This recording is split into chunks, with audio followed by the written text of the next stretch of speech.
Sibak naman sa pwesto ang hepe ng Mandaluyong City PNP matapos magpositibo sa iligal na droga sa isinagawang random drug test ng NCRPO ng PNP. Si Vin Pascua sa balita. Tanggal sa pwesto ang Chief of Police ng Mandaluyong City. Ito ay nang magpositibo sa droga si Police Colonel Cesar Herente nang magsagawa ng random drug test ang National Capital Region Police Office. Pumalit kay Herente bilang Acting Chief of Police ng lungsod si Colonel Mary Grace Madayag.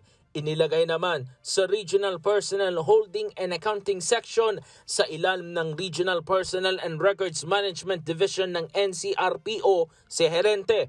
Una nang inamin ni Lieutenant Colonel Eunice Salas, tagapagsalita ng NCRPO, na nagsagawa sila ng 4 na magkakahiwalay na random drug test at mayroong nagpositibo sa droga.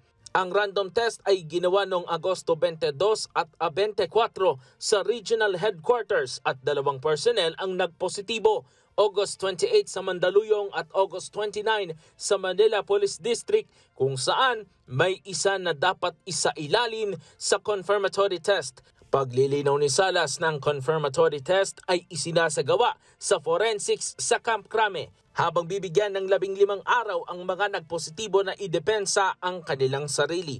Ang random test ay isinagawa ng NCRPO bilang bahagi ng integrity monitoring sa hanay ng pulisya na direktiba rin ni PNP Chief General Benjamin Acorda Jr.